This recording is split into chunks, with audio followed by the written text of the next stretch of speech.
तो नमस्कार समस्त को आउ गोटे नुआ भिडियो समस्त को स्वागत करुच्ची। तो आपण मैंने जो मैंने कि वर्तमान सदा जदि कहवा 1000 टंका लेखाएं आपण मैंने जदि भी भत्ता पाउचंती ताहले आपण मैंने कौन भी प्रकार व्यस्त हेबारे नहीं।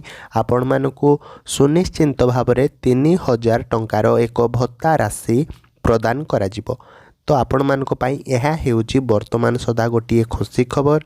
ताहले आपण मानकु केउ दिन ए 3000 टंका भत्ता राशि प्रदान करा जिवो कोन नहीं संपूर्ण तथ्य आपण माने आजिर ए वीडियो रे जानि परिबे। तो हाँ यह हेउची आपण मानक पई एक खुशी खबर, माने बहुत बड़ खुशी खबर। आपण माने निश्चिंत भाव में 3000 टंकार भत्ता राशि जहाँकि रही बीजेपी सरकार तरफ 3000 टंकार एक भत्ता राशि आपण माने पाई परिबे। तो प्रथम कथा है आपण मैंने जो 1000 टंकार वर्तमान सदा जो भत्ता राशि पाउछंती तो ताहाकु नहीं वर्तमान सदा जदि कहबा जनसाधारण असंतुष्ट।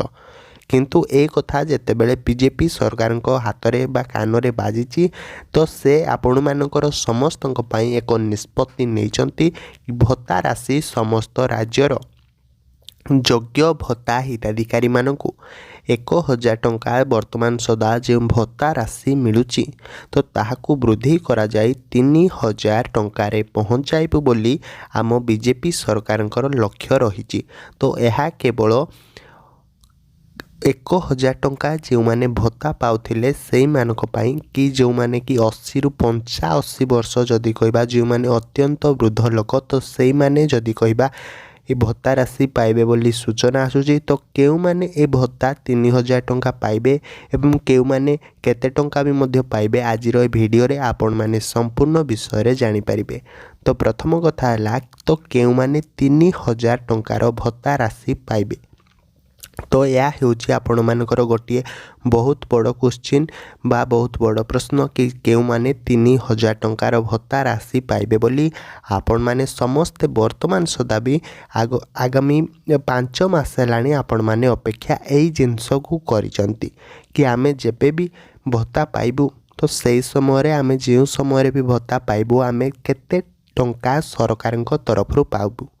तो वर्तमान तो आमे 1000 टंका पाउचू तो केबे आमे पुणी 3000 टंकार भत्ता पाइबू बोली आपण माने मध्य समस्ते वर्तमान सदा जदि कहबा अपेक्षा रे रहिछंती। तो आपण मानकर प्रथम कथा है कि जो माने जदि कहबा अत्यंत वृद्ध माने 80 रु 85 वर्षीय जो माने युवक युवती सरी से मानकु तो आमे युवक युवती कहि परिबा नहीं, वृद्ध वृद्धा माने सही माने ही जदि कहबा सरकार तरफ आसुथिबा मधु बाबू पेंशन योजना रे से माने उपकृत हेबे एवं से माने 3000 टंकार एक भत्ता राशि पाई परिबे।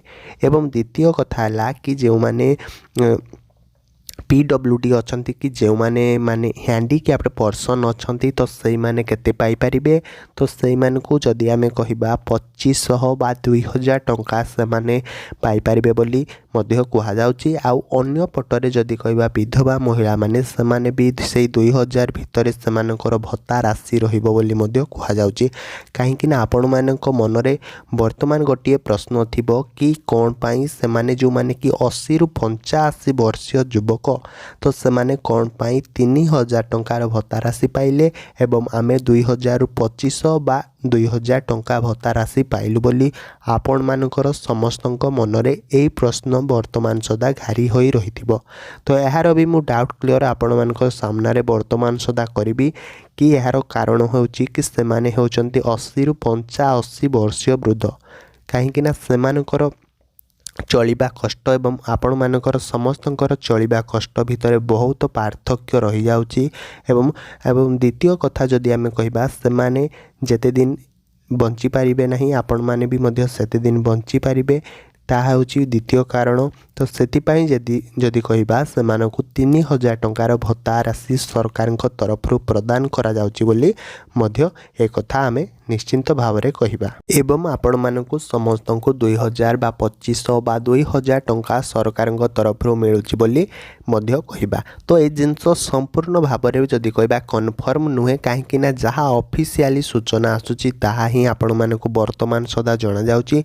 एहा कोनोसी प्रकार रे माने गवर्नमेंट तरफ ए सूचना वर्तमान सदा आसीनी, केवल ऑफिशियली जहाँ आसुची काहाकू केते भत्ता मिलिबो बोली। तो ताहार केवल यही सूचना रहुची। तो कौन भी प्रकार जदि कहबा सरकार तरफ वर्तमान सुधा कौन भी प्रकार ये सूचना आसीनी।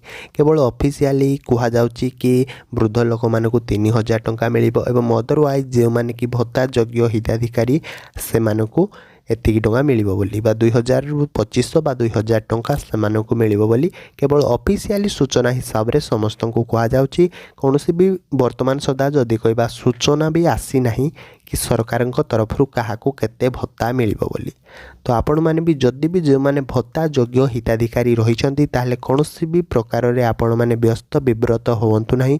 काहेकि ना आपण माने जदि 17 जन भत्ता हिताधिकारी हेतिबे ताहले निश्चिंत भाव रे आपण को भी बीजेपी सरकार तरफ सही जो रही 3000 टंकार भत्ता राशि बीजेपी सरकार जो निर्वाचन पूर्व घोषणाटी करते से घोषणा को से निश्चिंत भाव में पूरण करेंगे एवं आपण मानक समस्त को 3000 टंकार एक भत्ता राशि प्रदान करेंगे बोली मध्य जनसाधारण बा राज्यवासी समस्तंकर ए विषय रे आशा रही। तो आपण मानक एतिक अनुरोध करी कि वीडियो को आपण माने बहुमात्रा शेयर करंतु एवं चैनल को सब्सक्राइब करके रखि थांतु कि भत्ता राशि विषय जो दिन भी जहाँ सूचना आसीबो मु आपण मानकु सामना रे निश्चिंत भाव में अपडेट देबी। तो वीडियोटी जदि भल लागी वीडियोटी को लाइक करि थांतु एवं चैनल को सब्सक्राइब करबा पई जमा भी भूलिबेनी। तो रहुची आ गोटे वीडियो रे आपण मानक सह पुणी देखा हबो। जय जगन्नाथ।